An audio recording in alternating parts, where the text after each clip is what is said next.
Nos va a acompañar en los próximos minutos Ricardo Ramírez, que integra la Asociación de Funcionarios Judiciales del Uruguay. Ricardo, bienvenido, gracias por estar acá. Gracias a ustedes.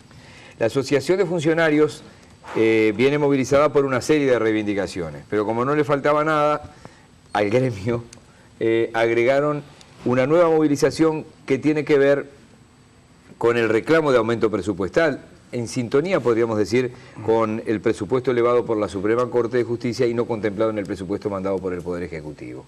Y ustedes han hecho una serie de movilizaciones, una de las más notorias fue hace pocas horas. ¿Y en qué están concretamente? Bueno, estamos denunciando un hecho que en la vida del Uruguay es muy grave.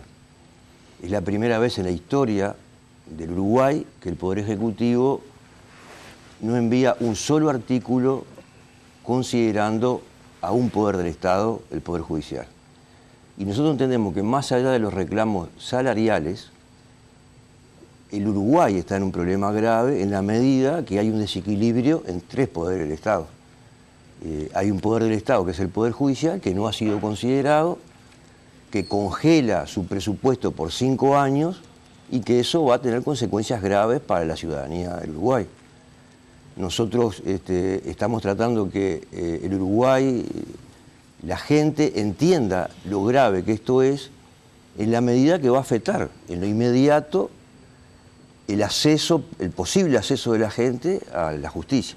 Y sobre todo los sectores más vulnerables, porque acá de lo que se trata es de que aquellas personas que pueden pagar un estudio, un abogado particular, van a tener mayores posibilidades que el que no lo puede hacer, que tiene que recurrir a la defensa pública.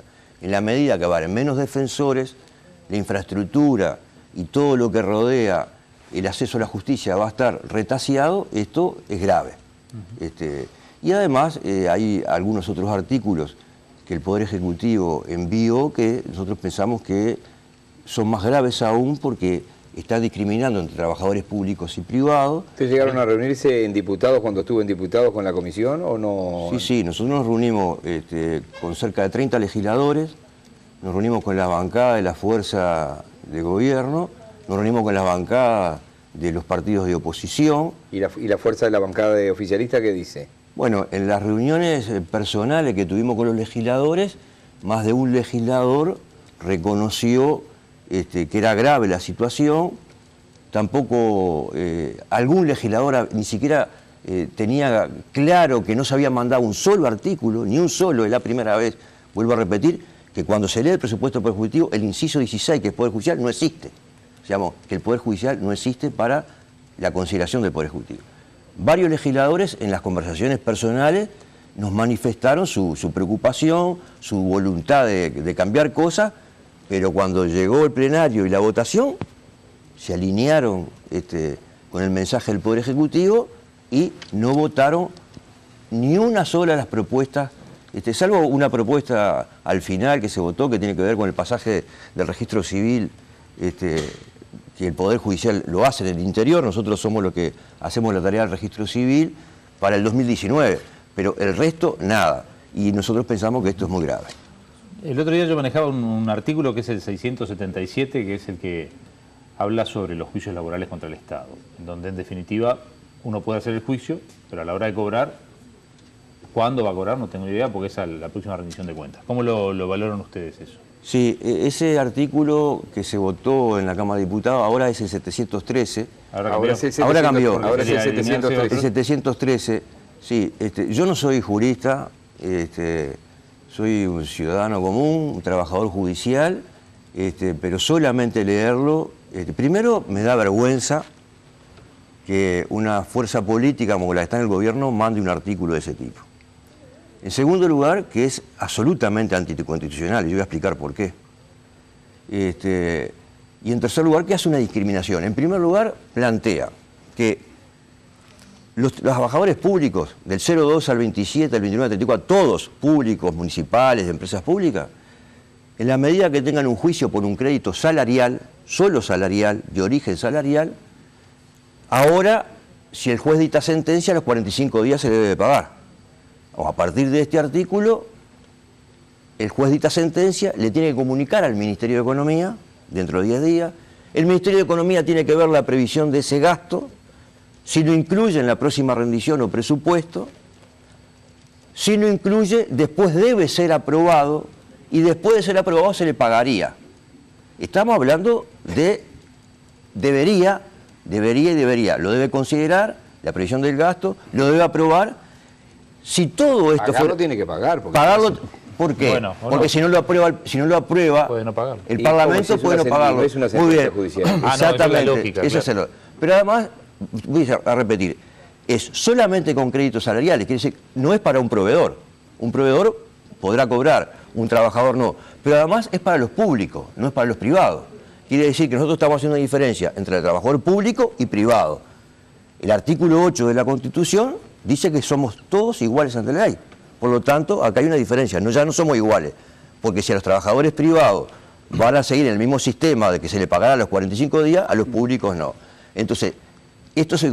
Por otro lugar, estamos hablando de que una sentencia de un poder del Estado, vamos a atender bien, el Poder Judicial dicta sentencias en un Estado de Derecho que se deben de cumplir. Nos gusten o no nos gusten las sentencias. En este caso, se dicta una sentencia de un poder del Estado, el Poder Ejecutivo prevé que esa sentencia tiene tal gasto y vamos a ver si la incluyo en el presupuesto, y otro poder del Estado, el Parlamento, aprobaría. Entonces estamos hablando que una sentencia de un poder del Estado tiene que ser aprobada por otros dos poderes del Estado. Entonces está claro que en un sistema republicano, en una democracia, el equilibrio de poderes no existe y el Estado de Derecho empieza a debilitarse. Hablando de equilibrios y temas que a veces cuesta un poco entenderlos, usted hablaba recién de desequilibrios y de legisladores.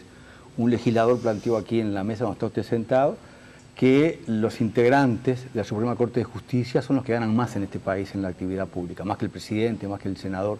¿Cómo lo ve el sindicato esta situación? ¿Quiénes? ¿Los ministros de la Suprema Corte de Justicia? Señor. No, se equivocó el legislador, tiene los datos mal, no es así. Más que el presidente, del punto de vista público, no creo que gane nadie. Plantea que con lo que están reclamando pasa a ganar más que nadie. Un ministro... Con lo que están un reclamando, ministro, señaló acá y nos mostró las cifras que va a terminar ganando más que nadie en este país en la actividad pública. no, eso no es cierto. No es cierto, pero yo no voy a discrepar con el legislador. La verdad que el supuesto origen de este conflicto, porque acá estamos hablando, el Poder Ejecutivo está hablando de un conflicto de origen salarial. Yo estoy denunciando un hecho mucho más grave que es institucional. Acá hay un conflicto de poderes, donde los trabajadores, entre otras cosas, hemos sido rehenes de esto. Pero acá hay un origen que es en el presupuesto del 2010, que es el artículo 64, cuando el Poder Ejecutivo quiere elevar el salario de los ministros de Estado para que no votaran por ser senadores y no ministros de Estado porque ganaran menos, y hay un artículo de la ley 18.750, que es el artículo 85, que establece que los ministros de la Suprema Corte de Justicia deben ganar igual que un ministro de Estado. Entonces ellos se olvidaron que eso existía y bueno, votaron la ley, y cuando votaron la ley dijeron, bueno, pero ahora le toca a los ministros de la Corte. El legislador seguramente se está refiriendo a que un ministro de la Suprema Corte de Justicia supuestamente ganaría más que un senador, cosa que no es así, porque hay una serie de partidas en los magistrados que son de compensación por vivienda, pensión de académico, que no estaban tributando, que ahora pasan a tributar IRPF, y que con esas partidas estarían ganando más. Yo me pregunto si los legisladores, que no me voy a pelear con los legisladores, pero hay una serie de partidas que todos conocemos en el Uruguay, de gasto de representación, de prensa, que son muchas, que yo tampoco sé si tributan IRPF y cuánto suman después o si la suman nominal. Que van a ganar más que un ministro de Estado, no es cierto, en todo caso ganan igual, pero de todas maneras no estamos hablando... además yo vengo a defender el salario de los trabajadores judiciales, no el de los ministros de la Suprema Corte de Justicia, para empezar, ni de los senadores. Vengo a plantear la situación que tenemos trabajadores, porque acá el legislador, que habla de los salarios mayores de los ministros de la Suprema Corte de Justicia, no habla que un salario de ingreso de un trabajador en el Poder Judicial, estamos hablando de alrededor de 18 o 19 mil pesos de ingresos. Y que un trabajador con 20, 30 o 40 años de Poder Judicial puede estar ganando 30 o 35 mil pesos. Y no dice que los trabajadores judiciales somos los más rezagados de la administración pública en los últimos 5 años y que se nos congela el salario por 5 años más. Por lo tanto, como trabajadores públicos, posiblemente estemos nosotros siendo de los trabajadores más rezagados. Esto es reconocido por unos legisladores por el diputado Astiz, se va a enojar que yo lo mencione, Capaz que que somos fue los más rezagados. Pero capaz yo que tengo fue una, Asti que dijo eso, yo tengo una gráfica acá. fue el que dijo eso que dice Yo tengo una gráfica acá que muestra la evolución del salario de los trabajadores judiciales, ¿no? Que nosotros tuvimos un muy buen presupuesto en el 2005 con el primer gobierno progresista, un muy buen presupuesto, y después llegamos hasta el 2009 y después empezamos a bajar. Porque ya en el presupuesto del 2010, el gobierno anterior, tuvimos un 2% de aumento. No tuvimos más recuperación de aumento y que no vamos a tener. Por lo tanto, estamos condenados como trabajadores públicos a un rezago. Entonces, el diputado habla de los salarios de los ministros de Estado, pero no habla de los salarios de los trabajadores, que a nosotros nos reconoció que efectivamente íbamos a quedar rezagados. Y este es un problema serio, que no es el problema principal que estamos planteando. Estamos planteando un problema de conflicto de poderes. Estamos planteando que el presidente de la República no se reúne con el presidente de la Suprema Corte de Justicia. Estamos planteando que se posterga la aplicación del Código de Proceso Penal. Estamos planteando que no se crean nuevos cargos de mediadores, de mediación en el país en su conjunto. Estamos planteando que hay menos defensores. Estamos planteando el problema grave del Poder Judicial.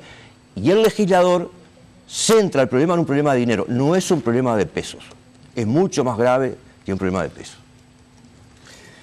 ¿Cuáles son los próximos pasos de ustedes para el final? Es decir, ¿cuáles movilizaciones, reuniones? Sí, nosotros la semana que viene tenemos una movilización en frente a la Suprema Corte de Justicia.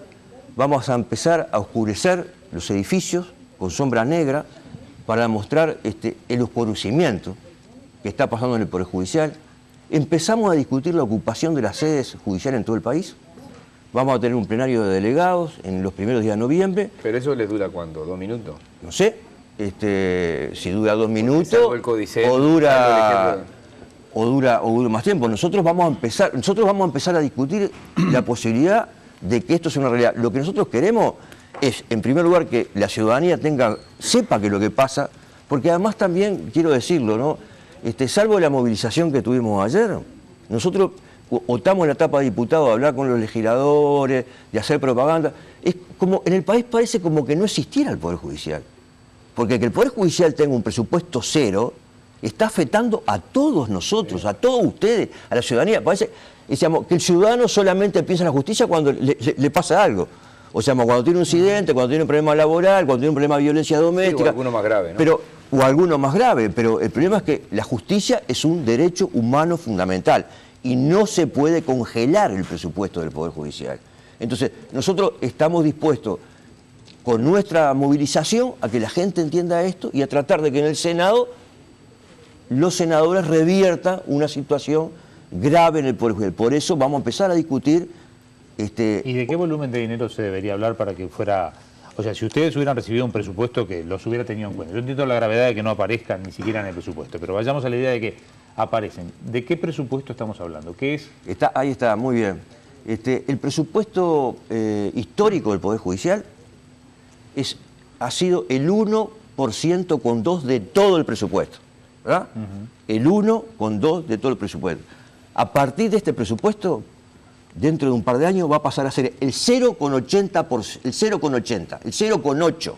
El Poder Judicial pasa de ser el 1,2 al 0,8. Entonces, eso es la realidad del Poder Judicial.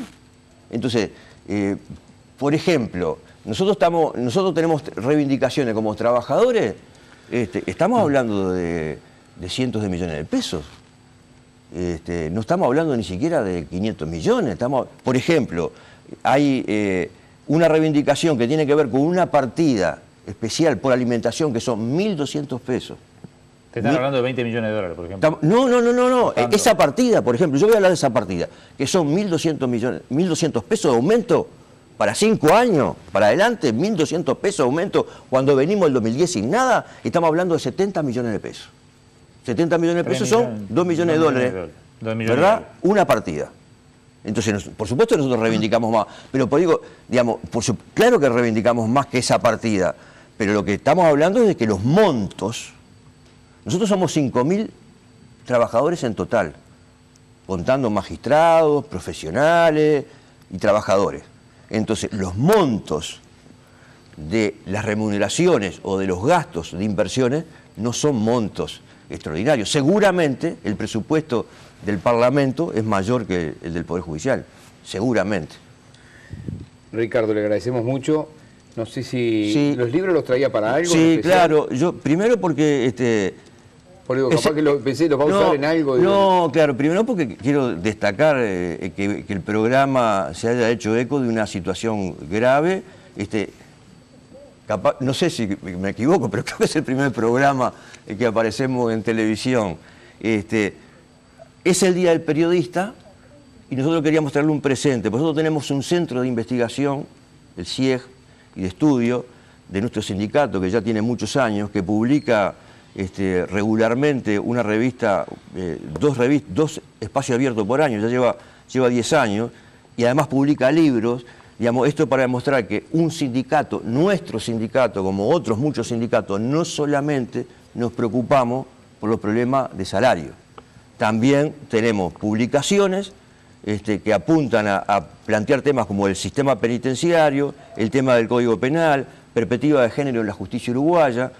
El miércoles estamos invitándolo a un seminario organizado entre nuestro centro y la universidad sobre discutir la cárcel y pensar la sociedad. O sea, que estamos en muchos más temas y queríamos el Día del Periodista Lo tiene más dejarle cerca, Jorge, ahí está. para ustedes. Muchísimas Muchas gracias a y ustedes. después, a ver, Pepe, mostrarlo, de repente se lo mostrás a Marquitos, aunque sea el libro, para mostrar esto que Ricardo Ramírez de la Asociación de Funcionarios Judiciales del Uruguay nos está dejando hoy como parte del trabajo. Y bueno, ahí tiene Alberto, ¿no? Que no hay ningún programa que hable de esto, por lo que está diciendo. Lo suma a lo que planteé al comienzo, de los Exacto. temas, cuáles son temas de agenda y cuáles no son temas de agenda. Bien, y allí vamos a tener, Jorge Gatti le tuvo fe a la Copa y lo apoyó en la Copa. Y le puse toda la cárcel encima, no sé si aguante. Bien, hasta ahí alcanza. Muchísimas gracias, Bueno, Ricardo. gracias a ustedes. Rápidamente una pausa, hay muchísimos más buscadores, va a venir el coro Manuel Rosé del Liceo número 1 de Las Piedras para cambiar un poco el tono y descontracturarnos un poquito. ¿Le parece, Romano? Me parece perfecto. Menos mal porque lo íbamos a hacer igual.